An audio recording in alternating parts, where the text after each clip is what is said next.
They only know what they've been told. They only know what they're told to think right now. Yeah, yeah. You know, and I want to ask you one more question concerning politics before we move on. Yeah. But before I do, I wanted to wait till we had 2,000 people in the room. We got about 2,400 people in the room right now. I hope And I want they hating me. Or they hating on me. to They're hating on me right now, right? nah, you good to go. You know, I mean, obviously people are going to disagree, but you good to go.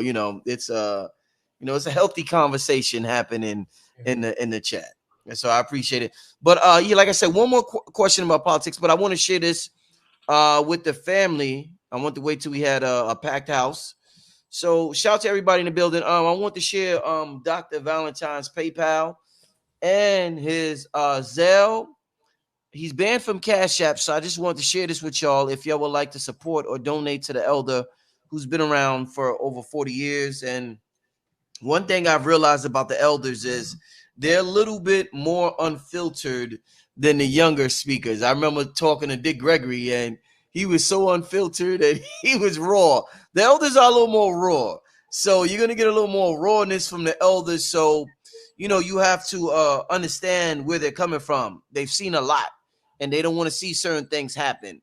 So, yeah, definitely, if you would like to support this brother right here, this elder right here, his PayPal, cometearth@gmail.com. His Zelle, Sanu777 @gmail.com is on the screen. I'm gonna leave it there for a little while I ask a question, and I don't want to keep the elder here too long tonight. He has, he has a personal life that he has to tend to, and I want him to do what he got to do. But when he gets off this line today, I want him to say, "Damn, Brother Rich channel supported me. They appreciated the message. They understand where I was coming from, and they understand that I was coming from a place of love." So make sure you support the brother. PayPal, once again, PayPal, cometearth@gmail.com, and Zelle, Sanu777 @gmail.com. Shout out to everybody in the room. We got about 2,300 people in the chat. Dr. Valentine, one more question in terms of politics. I want to know, as a black man in this country, do you feel as though, and we're talking about Trump, we're talking about Kamala, and it's a subject that's divides a lot of us, you know, philosophically, if that's the word I should use. But do you feel, Doc, that white patriotism is safer? Black people we deal a lot with safety because of our experience in this country. Is white patriotism safer and better for black people than corporate greed? Because, and I ask you that because I feel as though Trump represents white patriotism and Kamala represents corporate greed. Is white patriotism safer and better for us as a people than corporate greed? That's a very good question because Thank you got to remember, and of course, shout out to you for your questions. That's why thank everybody loves you, brother. you. Thank you. Here's what the deal is: corporations who run governments, it's called fascism. Yes. Yes. So if you have corporate greed and they have an open book or a uh, a way of just completely doing what they want to do in order to achieve their goals, that's fascism. That's exactly where we're headed when we're dealing with Marxism, because corporations who deal with corporate greed have to consolidate power under corporations. Now, what has happened is they have a stopgap to that, and the corporations were very pissed off with this particular move by the Supreme Court. The Chevron deference doctrine. Look that up. Chevron, Chevron, deference doctrine. The Chevron deference doctrine repealed or rolled back the power of the corporations to dictate law.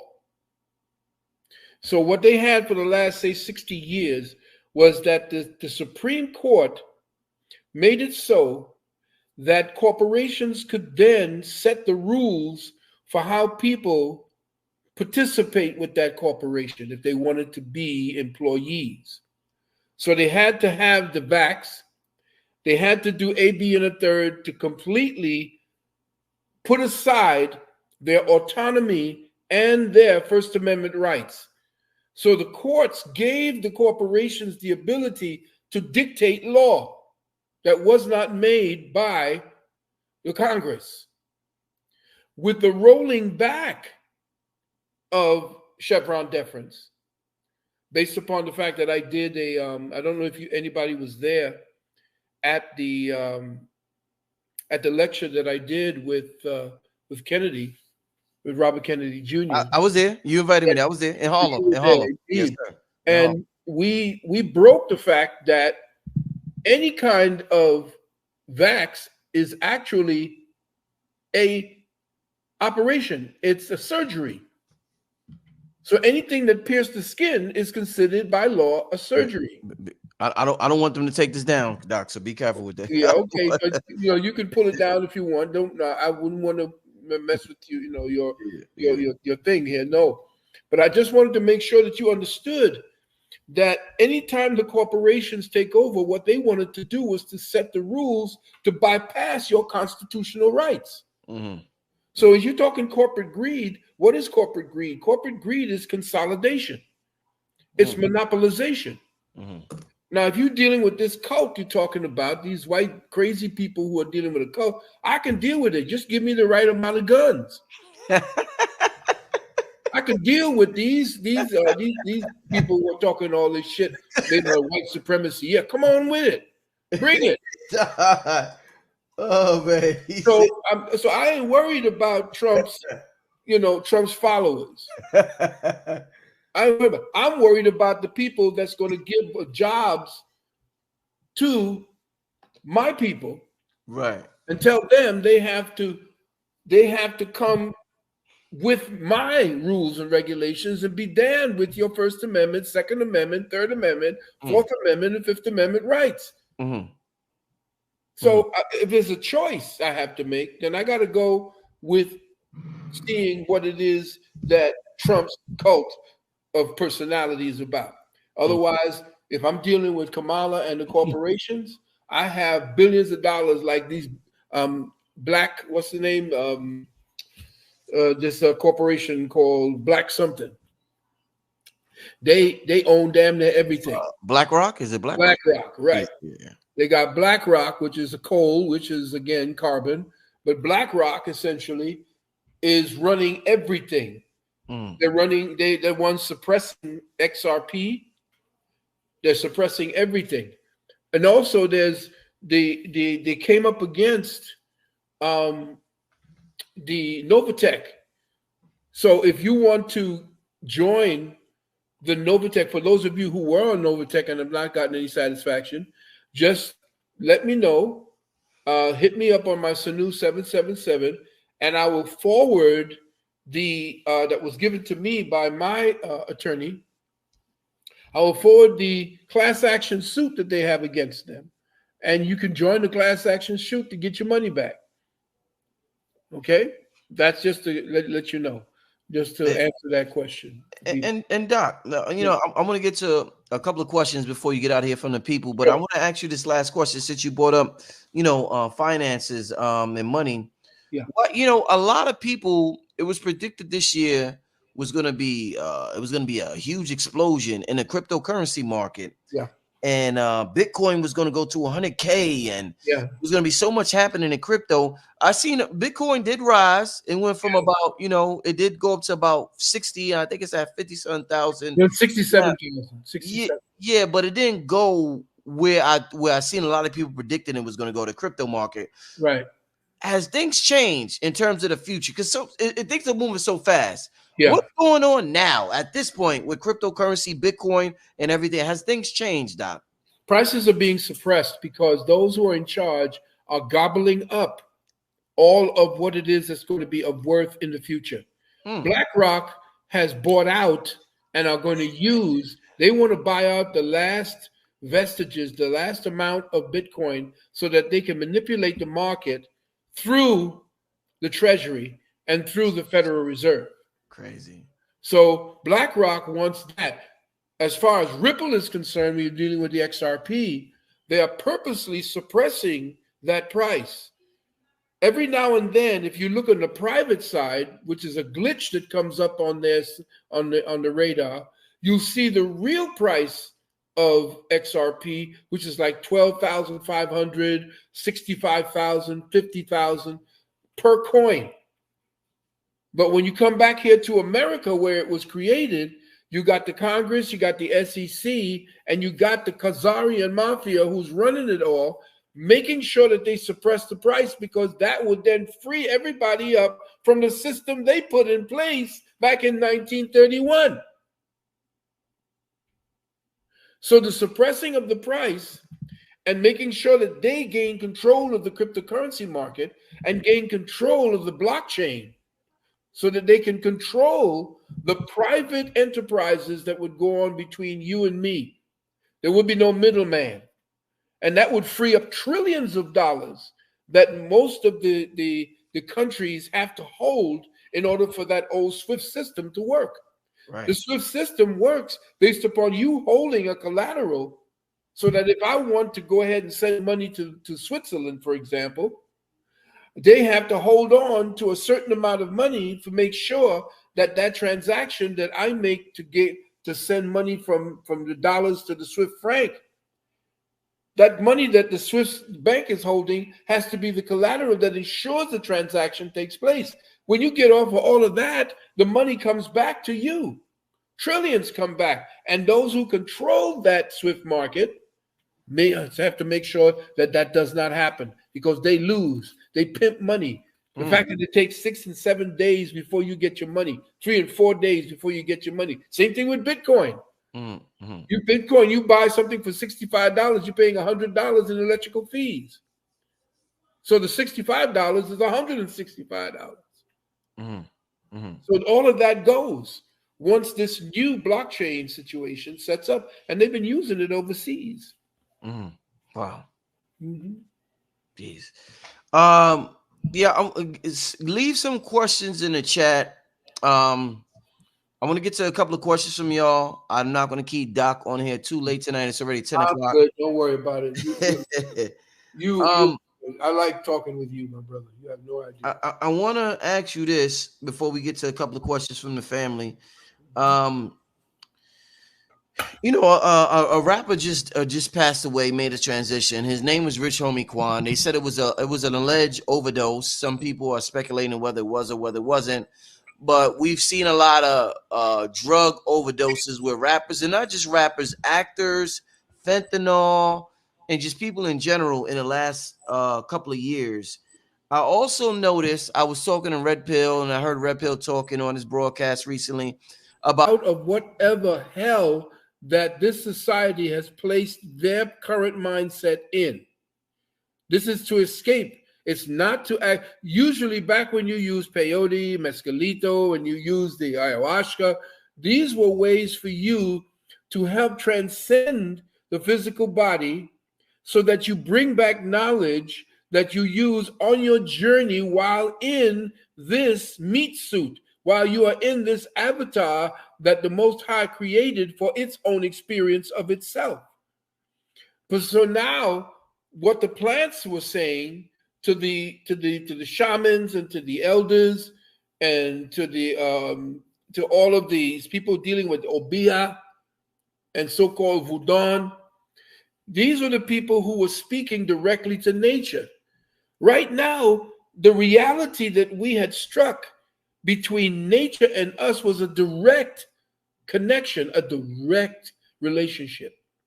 But in comes this European who essentially does not have the ability for a direct connection pineally or spiritually to the technology that nature is. Because nature is a technology. It's a higher form of technology because you have to interface with it through your spiritual body. Because he can't do that, and because the information that was given to us as melanated people came directly from the plants. How did they know that the ayahuasca needed another particular plant for it to work? Because the ayahuasca told them that. How did they know about it? They tried this, they knew what it, they understood because thousands and thousands of years. Remember, we didn't come from 6,000 years ago and so, but We were here for hundreds of thousands of years. There's so much evidence of us buried in the oceans, buried underground that this white man is finding. Remember, I told you, everywhere the white man digs for evidence of his own beginnings, the blacker the planet gets. Yeah, yeah. Exactly. Remember?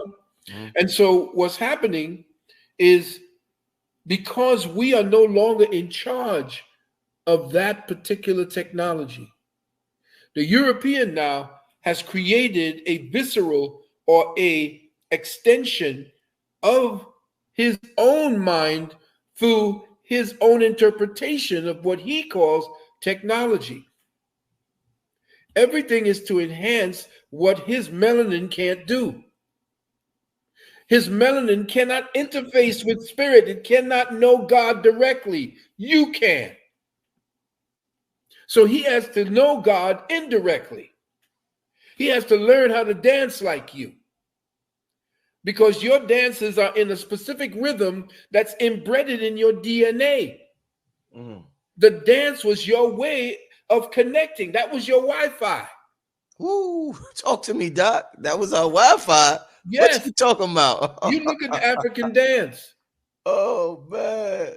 Our Wi-Fi. You look at the brother that they showed you, the brother who's the Ijiji, who dances like the... Yeah, I seen it. I seen it. Yeah. Who do you think he's tapping into? Mm.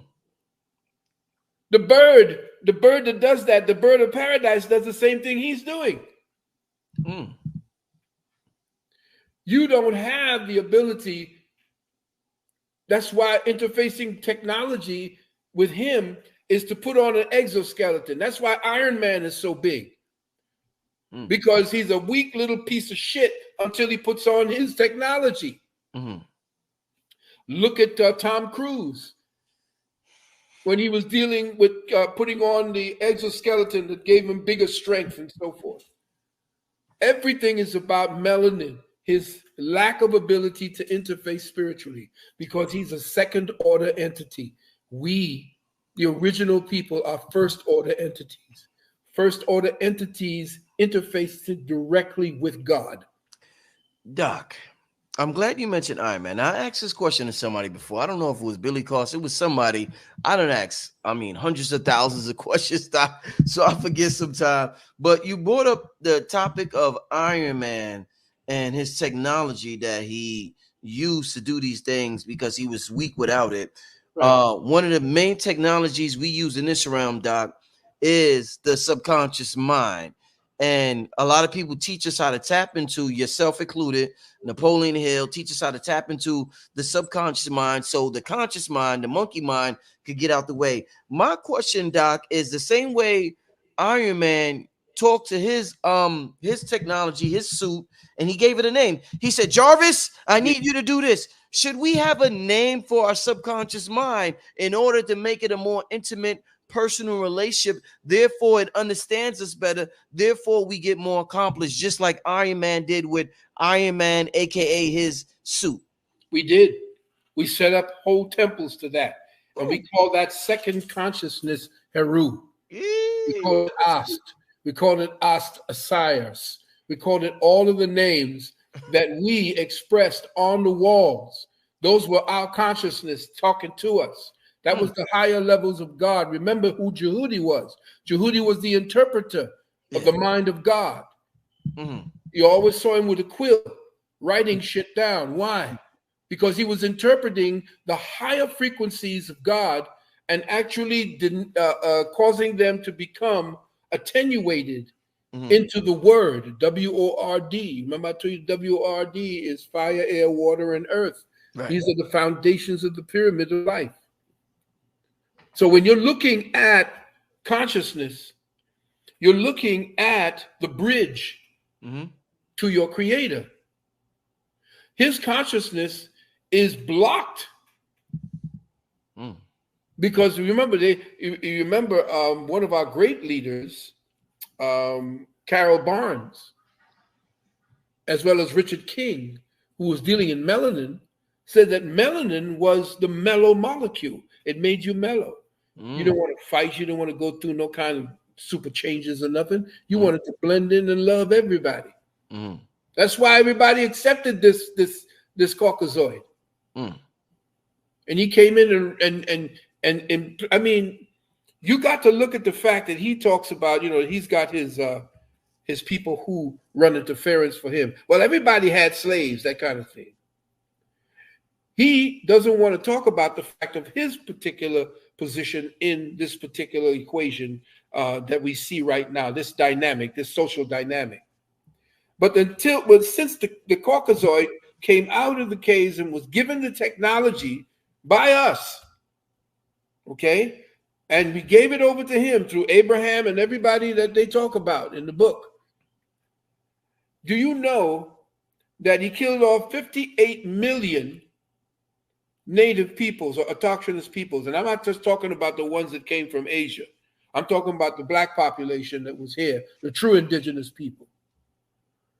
He killed off something like 18 million in World War I and 80 million in World War II. Europeans killed. Let's not even talk about King Leopold, who killed 50 million Africans. And yet still they're telling you that Hitler was the one that's the most heinous. This white man is about a death cult. That's all he knows. Even the woman, what's her name? I forgot her name. She said that the white man didn't ever bring a damn thing to civilization. He never even brought religion. Matter of fact, everything that they're worshiping now, this Jesus the Christ and the whole 9 yards, was a black religion. They had no religion. You are the ones that are the saviors of humanity, and they fear that because they would no longer exist. Their whole mentality would die, and that is what you see today. Everything about what the European brings is a death cult. And the only time that you see the peace that they're having is because their people who are benefiting from it are saying, you know what, it's enough blood. I'm tired. Let me put my sword up. You want me to go kill more people? Why is it that the United States has over 150 different military bases around the planet, more than anybody else on the planet? Does Russia have any kind of military bases on our soil? Does China? Oh, China now, yeah, because they're bringing China up through the southern border, and they're housing them in the military bases because they're the ones who have cut in. Because you got to remember, Mao Zedong was actually trained by the Jesuits. Right. And that so-called communism was actually from the Jesuits. Right. So you have to understand what's happening. We're under attack. It's a subtle form of attack, but they're using all the different points. You're not just using one weapon. It's psychological, of course. And they had to get to the one that would underpin our total civilization, and that is, and they hate to say it, but they hate me for saying it, and that's the woman. Doc, let me ask you this, Doc. So one of the things that I get out, I've been interviewing you for years. So one of the things I've seen people say when I interview you and they hear how you talk, and they're like, wow, but they're like, that's a white man talking. They're like, who? Not everybody, but I'm saying some people be like that. Wow, why is this white man talking like that?